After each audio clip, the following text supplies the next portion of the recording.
Have you ever been scrolling on social media and you'll see a video that you think is AI, but you're not really sure? I used to make fun of my husband because he couldn't tell the difference, but now I can't either. It is getting better, and that's kind of scary. So today we are talking about all things AI.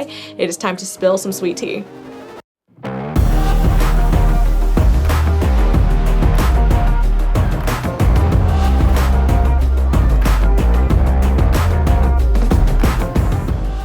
Welcome back to the Sweet Tea series. My name is Ariana Guajardo. Thank you guys for joining me.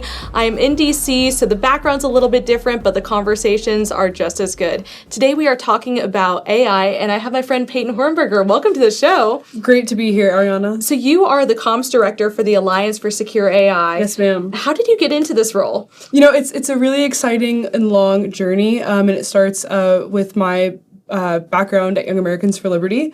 I was working down in Austin, Texas, but I always had a fascination with how artificial intelligence was going to affect our world and our society. And people have been working on this for a long time, like over 60 years now.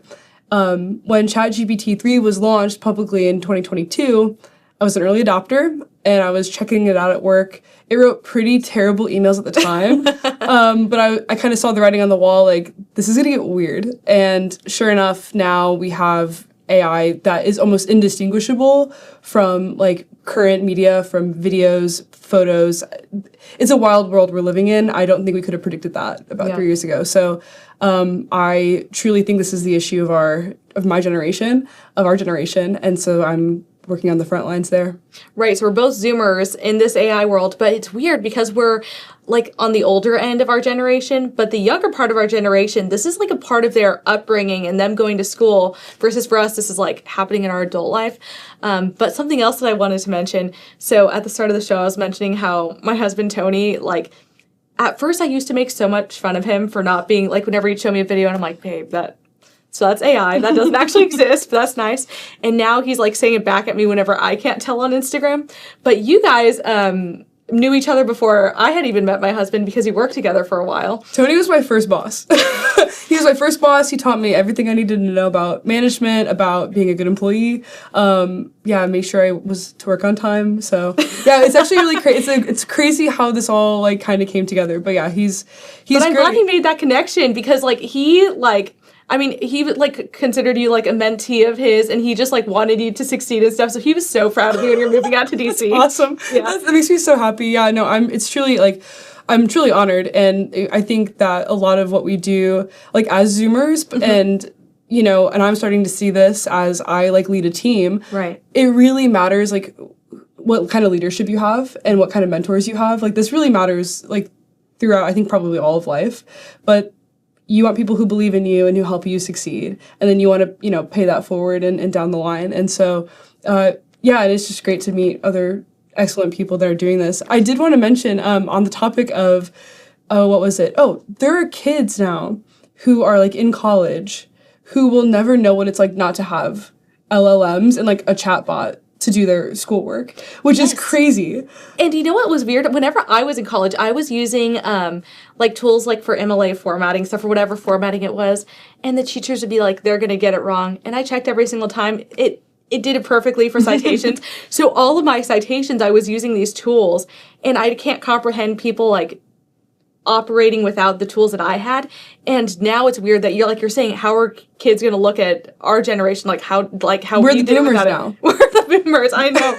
The elder Zoomers. I mean, I understand less and less of the lingo. I used to try to keep up with it, but now the Gen Alpha stuff is happening, and I just rely on the newer like hill turns to let me know, like hill turns. Is that what they call? That's what they're calling them. That's what they call them in DC. If like, because our office is like really like close to the Capitol, because what we do at the Alliance is we do a lot of work with like federal lawmakers and also do a lot of advocacy around the area, and so we're constantly on the Hill, and yeah, they call them hill turns. It's the either they're coming here for the summertime, but I'll go to a coffee shop and I walk past them and I just pick up their lingo.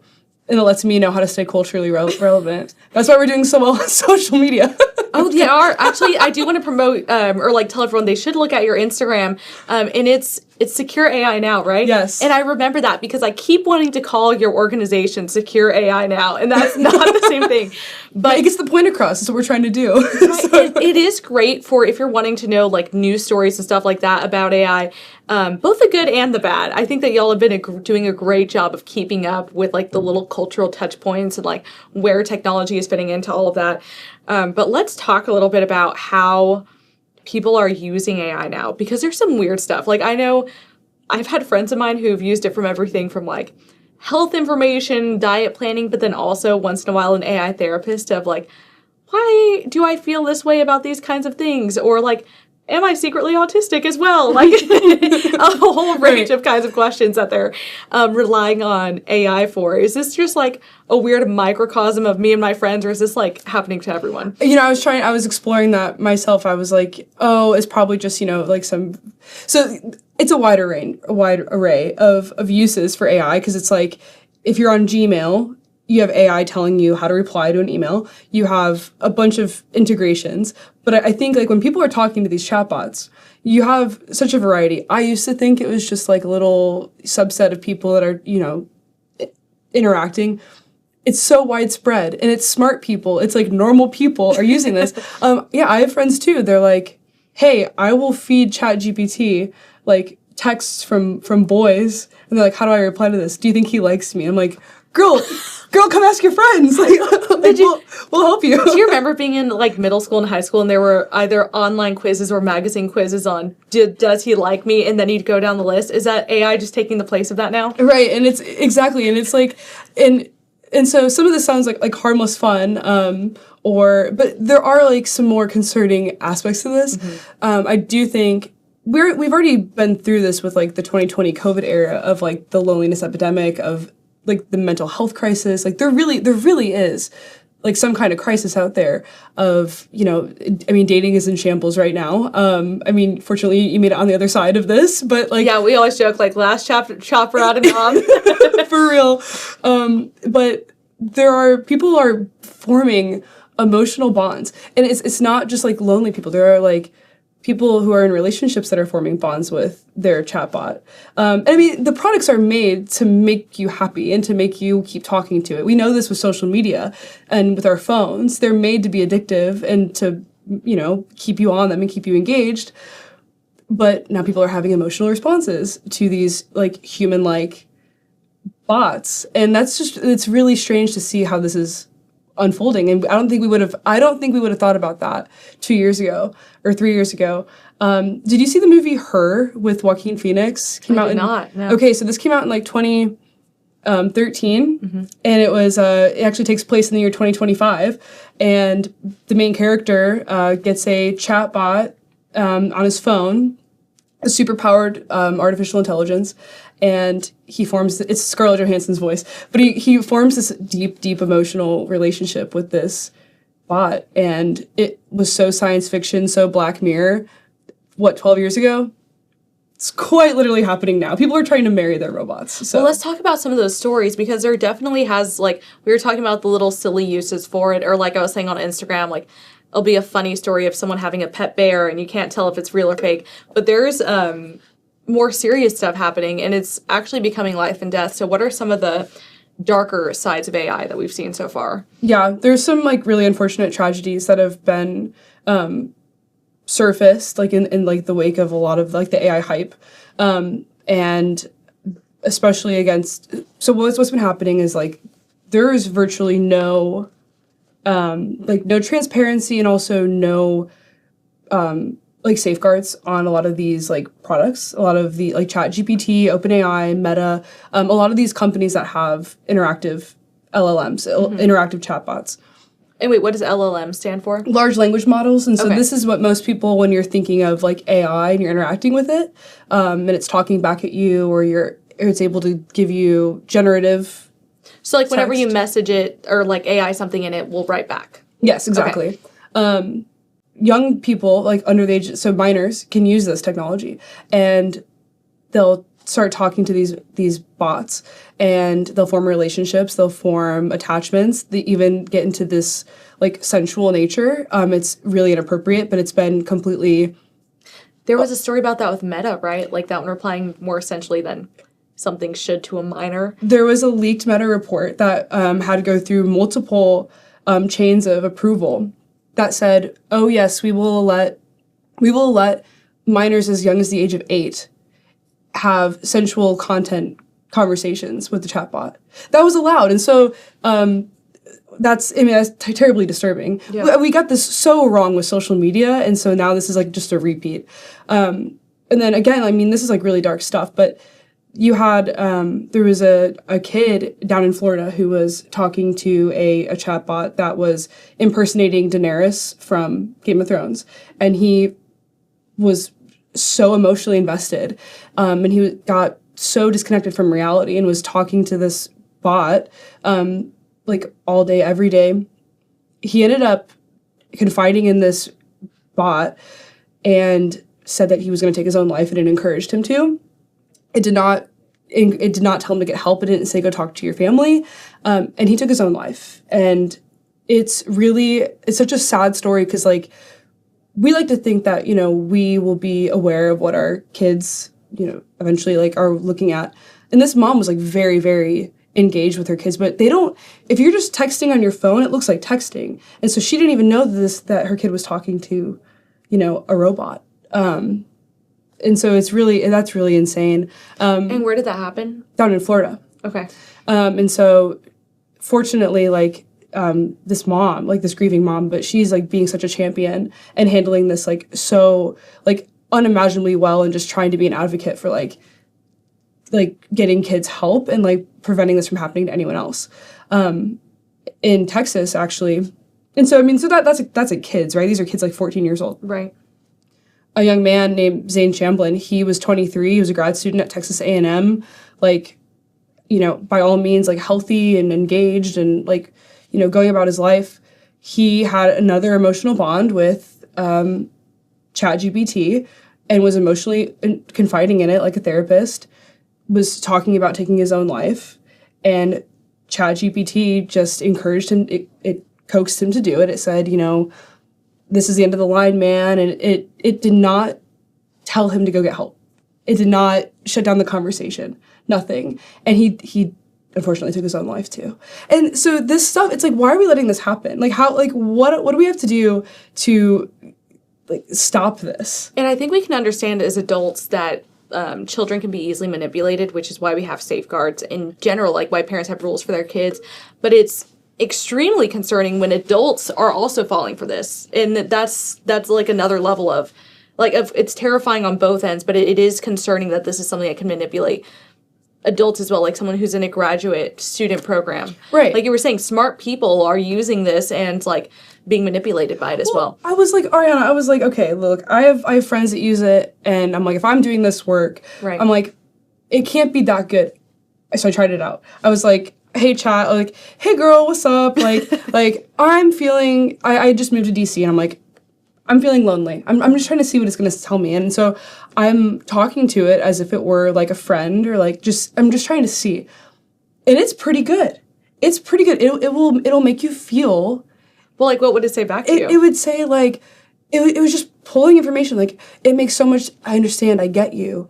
I totally get where you're coming from. Like, you're lonely, you just moved to a new place. And it's just like, the more information you give it, the more it uses it to like confront, and it's this spiral. Mm-hmm. It's so crazy. And so it was so good. I can only imagine, like, if you are truly like talking to ChatGPT and giving it all this information, it's going to make you feel like you're actually being heard. It's made to be sycophantic. It's made to be engaging that way. And so I could totally understand why people, like, again, smart people who try to be immune to some of this stuff get really pulled in. And so, yeah, it was concerning to me too that like adults and people who are not easily manipulated can fall for this, like, it's just really strange technology. Well, before we get into the more doom and gloom about yes, AI, for sure. I do want to emphasize that like AI isn't all bad. Like, I think we have to also have this realistic expectation that this is a new technology that's probably going to be around and be a part of the way that we live our lives, do our work. And so I want to hear a little bit about the Alliance for Secure AI and what you guys think about it and what it is you guys are trying to accomplish. Totally, yeah. After I just told you some really sad stories. So the Alliance for Secure AI, we're a bipartisan, nonpartisan nonprofit based in DC. Our focus is like shaping the narrative around this advanced technology and around advanced AI. We are super excited about what AI can do for America and for the world and for humanity. Like with any amazing new invention, like there's so much potential. And the goal is to really harness these benefits. Some of the things that I'm thinking of and that we talk about are... Yeah, let's shed some light on the good parts. Yes, we just talked about right. the things to be wary of. Medical advancements. I mean, there's so much promise of what we can accomplish, like by automating and just getting together all of this, like, scientific data, folding proteins, curing diseases, curing like cancer, Alzheimer's, like all of this or even stuff. identifying cancer. Like I think it's been able to catch cancer a few times earlier than humans have. It's exactly. So that's like the super exciting side of AI is like we could really like bring some benefit to humanity this way. As well as like, I mean, like, yes, of course, like it's a great productivity enhancer. And if you can use it well, it's going to be a great like collaborative tool. But of course, like there are risks and stuff. So I think with any major new technological advancement, if you're going to build a super fast car, it'd be awesome to have some like super awesome brakes as well. Just like, you put seatbelts in a car to make sure that things go well. And so that's what we're focused on. We are based in DC, and so we're talking to federal and state lawmakers. And also we're building truly like an army across the United States of people who are saying, hey, we're excited, but we want to see some leadership. We want to see some real like thought put behind this. We don't want to just abdicate our power away. Like we did this with social media. Like my parents handed me a smartphone at the age of 12. They didn't know any better. It was just the next big thing. I had unrestricted Instagram access, girl. That was crazy. I was actually, I was hanging out with a few friends the other day and we were talking about like the average age of exposure to things like pornography and just how early on we had access to cell phones. And like one girl talking about on Twitter was her first like access to seeing something she shouldn't when she was like 13 years old. Yeah. And I don't think that's uncommon for elder Zoomers like we are to have had those experiences. Like even the millennials didn't have the same type of technology. It wasn't as fast. It wasn't in your hands when you were 12. So I think we're able to at least identify that there's some threats that come along with it. Yeah, totally. And it's like, this is like not a dish from my parents. My parents did well, they didn't know. They didn't know. Because they didn't have it. Right. And they did awesome. But it's like, there's no secret now, like, a decade or so like after like all the social media stuff, we know that it had bad impacts on like our mental health and on girls, especially like on young women. Like we know that it didn't have like awesome effects like later on. We're rectifying that now. And so the idea is and this is why I'm doing this work and why I believe in this and why I believe in the Alliance is like, we have a chance right now to like really get this right. Like with good leadership, good policy, good frameworks for both the companies that are building this and for also state policy and for federal policy. Like this is the inflection point where we say, okay, no, we actually think that the chatbots are maybe not the best thing, for us. Like let's just all kind of get on the same page there. But we do want to invest in medical advancements. Like AI isn't just everything. We can really decide where we want to put this energy. And so that's what I'm saying. And I'm guessing that also doesn't mean that chatbots are terrible and should go away. Right. You just don't want chatbots to encourage people to end their lives. Yes, let's just like call a spade a spade. Let's talk like have a conversation about this. And right now I think there's so much in what I'm seeing in DC, like especially, but also I think what I'm seeing in DC is that there's a lot of the AI hype around like, we have to drive this. We have to beat China. We have to go all in. We need no holds barred. We need no regulation, no nothing. And that's like that's like probably like the dominant narrative. But for us, we're saying like, no, just like, look, it's going to be good, but we have to get these like safeguards in place. Like they go hand in hand. So that's what we're bringing to the table. And when we talk to people, like my boss also is down in Austin, and he does a lot of like community work down there.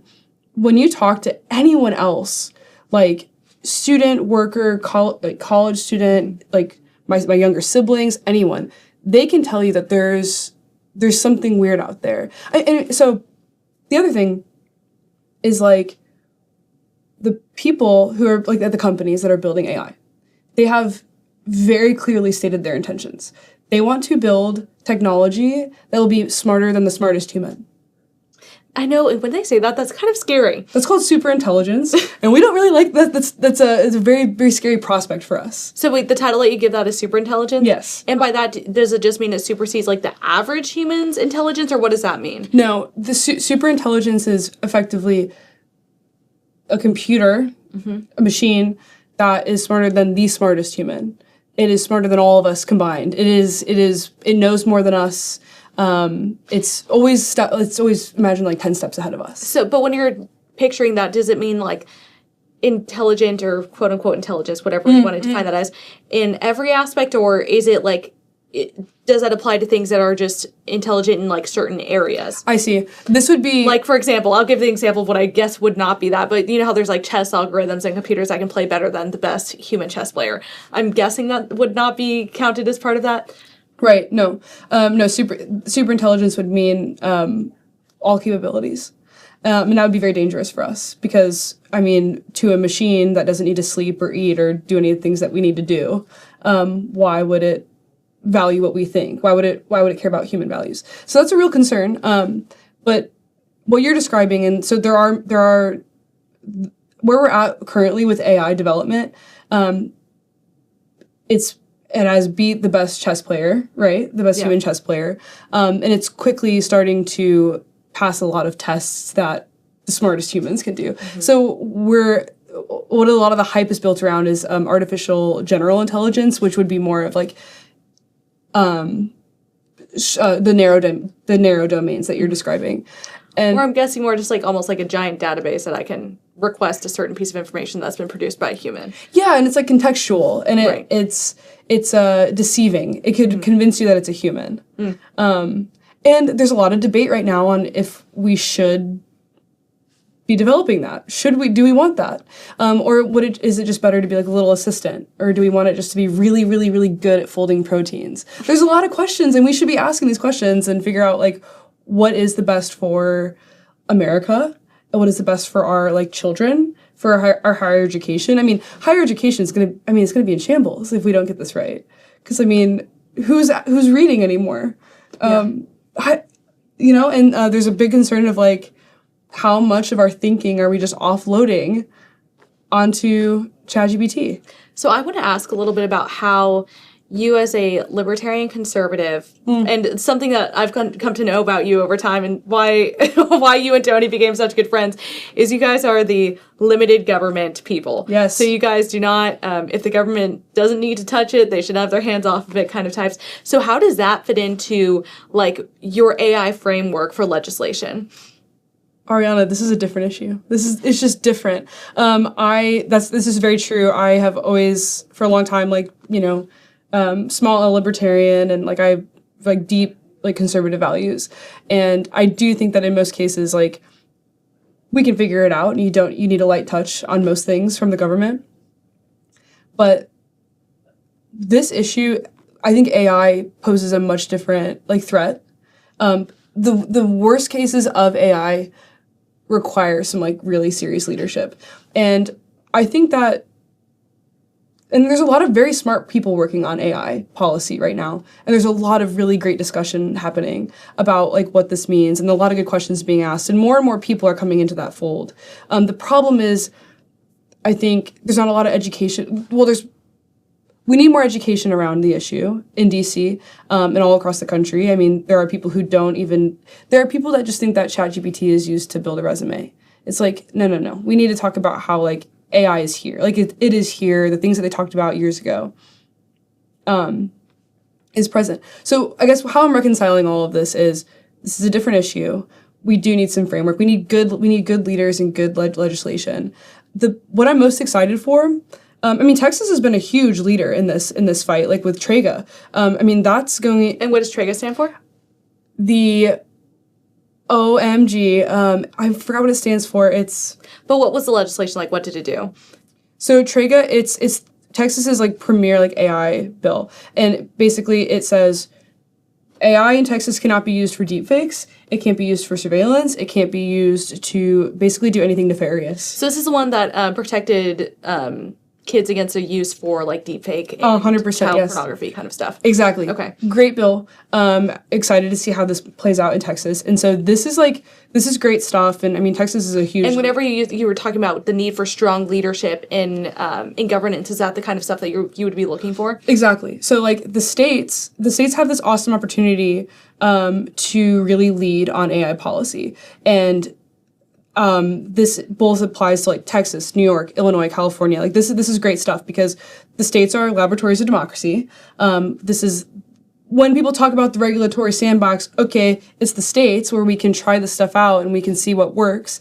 And I hadn't heard that before. That's cool. Yeah. The regulatory sandbox. I'm gonna use that. Yeah, this is good stuff. And so we're encouraging like the states to explore like what they care about, what they and the state lawmakers, like they know, like they have more time on their hands to like read about this stuff and to be engaged, and they know what their constituents think, and they want to protect their citizens from potential like risks and harms of AI. Mm-hmm. So I'm excited about that. I'm excited about what Texas is doing. I think there's great leadership in these states, and there's some risk right now of like federal preemption of state AI laws. So would you mind explaining like what's happening with that and what would happen? So basically over the past year, there's been this really tough battle between the federal government and the states. True in a true federalist kind of story. There's a big push for AI federal framework. I think in general, anyone you ask, any AI expert would say this is probably the right path. Like if something could be so potentially catastrophic, we do need some like real like national like guidelines. We would agree, but right now we're not seeing that from Congress. We're not seeing that. We're not seeing that from Congress. So again, in a constitutional way, you have the states that have the ability to regulate on AI, and they're doing this in, again, California, Texas, Illinois. Utah is a great example as well. The federal government wants to preempt state laws, and what that would mean, and this is really what this is. It's not just the federal government. It's really big tech from California. It's the AI companies that, again, want to build super intelligence that honestly, the rest of Americans are being like sold out to these people because they just want to be able to build with no holds barred. And Texas is like, no, because you're doing this and kids are dying. And so that's what the fight is. In December, so, at the time of recording, like President Trump signed an executive order saying, no, we're going to preempt state laws. This is going to probably play out in the courts, and it's more symbolic than anything. But that being said, we need the states to step up and keep passing these like awesome like laws that say this is what we value about AI, this is what we value about education and our workers and our students, and this is what we want for our state. So stand by on that. But we're excited. We think that there's preemption is actually so unpopular. It's like an 80-20 political issue. Like the polling is in, especially amongst conservatives. Conservatives know like this is just. And by preemption, you mean that the states wouldn't have the ability to make that type of legislation? Right. Yes, of course. And conservatives know. And my libertarian friends should also support this too. Should be like, look, leave it up to the states. Like, it's over 74% or something of voters are like, yeah, we don't. First of all, we don't trust the federal government enough to like make the policies. But that being said, let the states do it. And we'll get some better stuff out of it. Well, before we talk more about the types of laws and legislation that you would be looking for around this, I want to talk about some of the other, I guess, counter arguments about over-regulating this sphere. I think a lot of people are seeing AI, like you were saying, has like such great, helpful technological potential that they see like it as potentially even saving lives over time. So I think some people don't want it to slow down and come to a halt, like be over-regulated to where we don't see the potential that it can fully reach on the good side of things. So, I guess, do you see that as an issue potentially, like even on national security, or like people bring up like the competition with China? Is that something that regulation could potentially stifle our ability to have a good open free market that's able to compete technologically? Yeah, this is a great question. I think those are those are fair points, and I would say right now we're in the libertarian moment of like no regulation, total free market, and it's not working out because again, you can say like, break a few eggs to make some omelets, but I just don't think that holds up when like the kids that are at risk and just, I mean, workers too. I mean, people are getting laid off like crazy. There's a real problem happening right now. So you see like the job loss as being something that needs to be taken as like a factor, but then also I'm glad that you bring up the kid component of it, because I think in general most people are okay with having regulations and protections for children with most technologies. Totally. So. But I do think in a bigger picture and in all fairness to like the no regulation people, like I think that's a fair assessment. However, I would say, okay, you want to talk about national security, like we're sending our most high-powered chips, like America is sending our most high-powered advanced AI chips to China. If China is such an adversary then in the threat to the AI race for dominance, why would we give them that technology? Wait, what do you mean by we're sending our chips to them? So NVIDIA, one of the major chip, the biggest chip company, right. There's a deal right now between the U.S. government and China that we're allowing them to have basically what I'm saying is we need export controls. So not so free market. But it's like it's what I'm saying is like if this truly is about racing against China, then you wouldn't be giving them the most high-powered chips to build the thing that you're worried about. Do you see this almost as the Cold War of our era? Yeah. Do you think that this is a race, and is there a component of this where the U.S. should and needs to come out ahead in terms of AI technology, or where do you see that standing as it pertains to national security? Okay, so this is a good question. So in the spirit of talking about, okay, what if we did actually create a super intelligence? What if we did actually create a machine that was really quite way more smart than us? We would want it to have American values or the values that we, democratic values. We wouldn't want it to have authoritarian values. And so you don't want to have a communist bot talking to you. Exactly. That's your right if you want it. There's a good case to be made there. Now, and so you get mixed data, but it's the United States is pretty far ahead in AI development. However, China also wants to create artificial intelligence for different purposes. I mean, they have the surveillance state, and that's what they're trying to maximize. I think that, again, if the people who don't want any holds barred on AI development are really thinking we want this technology to go really well, they would focus all in on these medical advances, on things that actually benefit humans, that actually benefit us and make our lives better and easier. This is kind of a weird take, but it's look, if we can get robotics as advanced right now as AI, and robots can vacuum and do all this stuff for us, I'm that's kind of cool. That's better. It's my life's not enhanced by vacuuming, so it's that's great. But I think a lot of that conversation is tied up with the chatbots, and it's I mean, if you're seeing all the AI bubble conversation,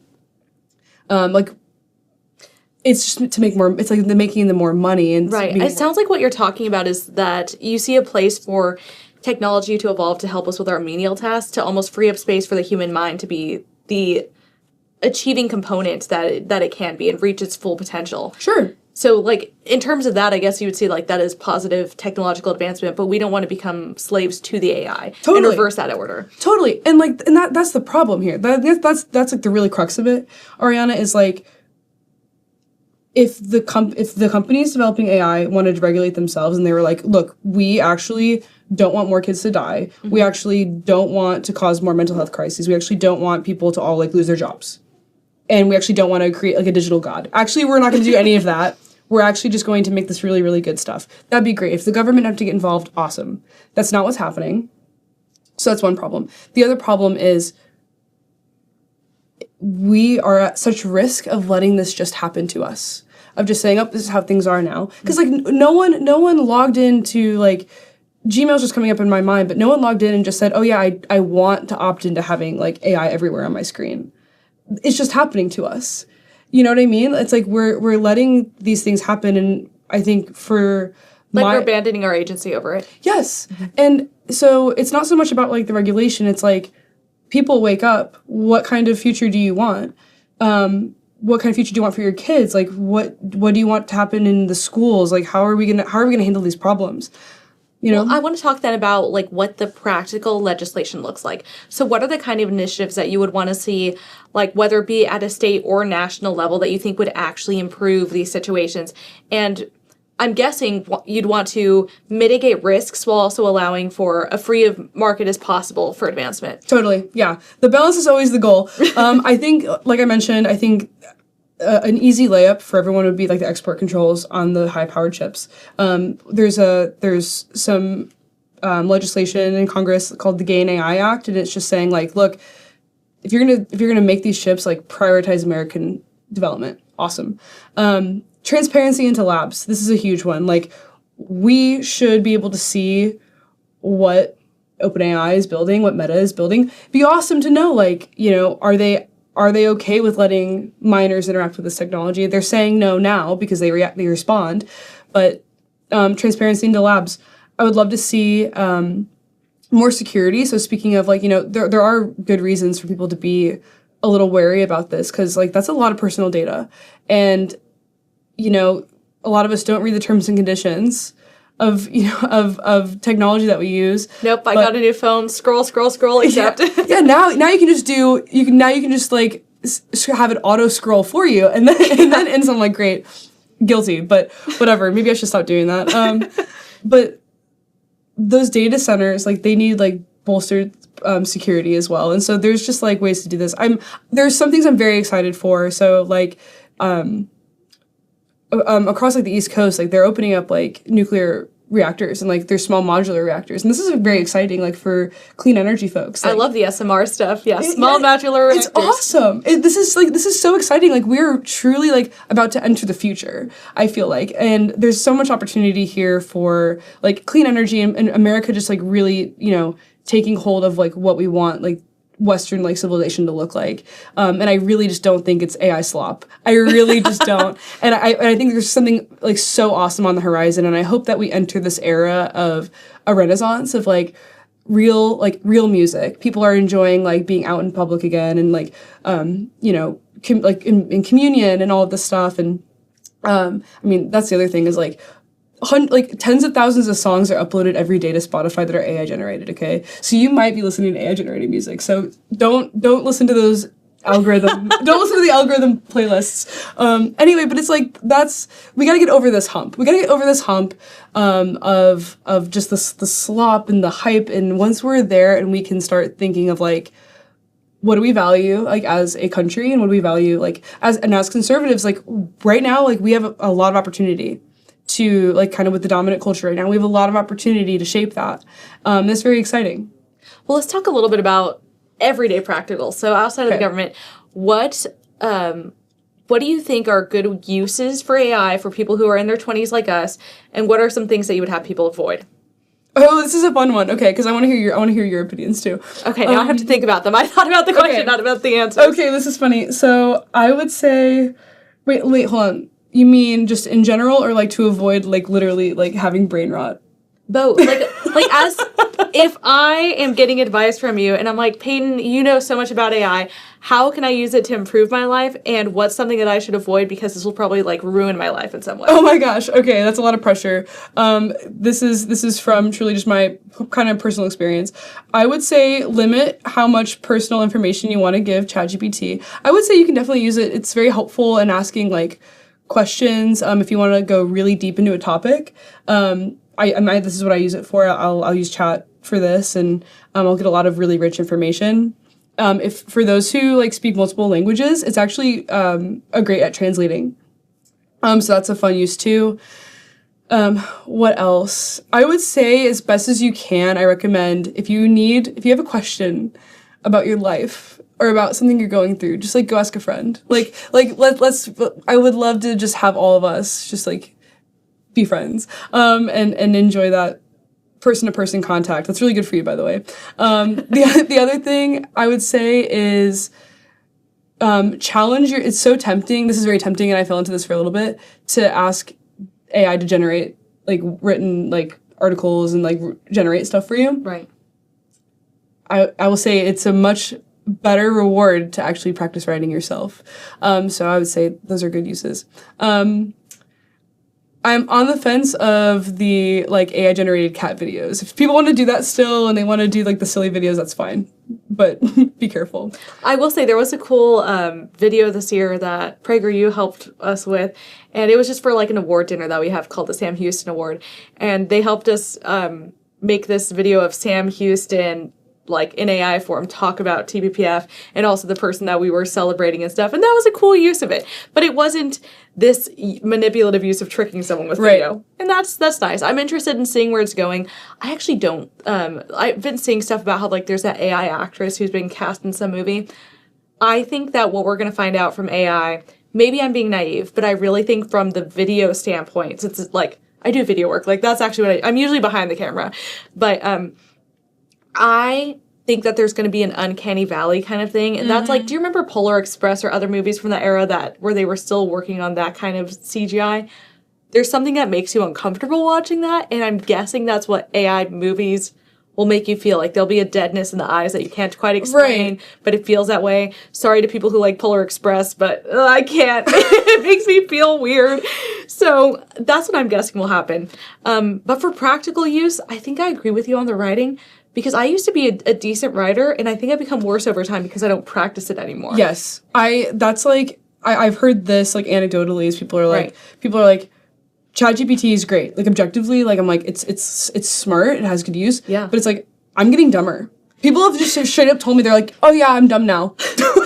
I'm like, are you okay with that? But practical use, if you do want to use it for something, I sometimes do it for recipes, or because I'm like gluten-free or I want to make something dairy-free, it'll come up with ways to do that, or like calculating how much protein. Like it helped me create an egg bites recipe, and I use duck eggs instead of chicken eggs sometimes, and that helps me convert like how much I'll need for that. So, and like how much like protein is in each of my egg bites, and what are the other macro ingredients. So those are good uses. And I would agree. I wouldn't have been able to calculate that prior, so I'm not losing a skill by using ChatGPT. I've noticed people use it for like workout routines. Yeah. Like I know I actually tried this over the summer. Like, oh, if I wanted to do like heavy lifting and running, like how do I do this without like burning myself out? And so like it's a good like collaboration is like the word I use, because it's like you shouldn't put all your trust. Same way you use Google. Don't always trust everything you read. Collaboration's a good word, too, because it implies that there's a human element and you have to put in some input. That's what I care about. Yeah. Like on a car, well, now we're having self-driving vehicles. Imagine if you didn't have self-driving vehicles. You're still inputting something into the machinery. Right. Well, this has been super interesting to get into AI with you. I feel like there's still so much more we could address. So much. But we have to wrap up. So if people want to find out more about the Alliance for Secure AI, where can they find you guys? Okay, for sure. So our main website is secureainow.org. That is our hub for everything. We post blogs, we post our articles. We do a lot of communications, and that's where all of our interviews and our podcasts are also housed as well. We're also on every social media you can find, also at Secure AI Now. And again, go to our website and people can join our mailing list. We're building an online army of people just all across America who care about this. And so if you want to know more, people want to know more about what we're up to, about how they can be involved in their state, if they want to know like how they can, educate others around them, we're the place for them. So yeah, we're encouraging anyone who cares about the future of humanity, come to us. Come talk to us. Well, thank you so much for taking the time to join me and for helping me see DC here and get to know more people. So thank you so much. Thank you guys for joining. I will see you next time.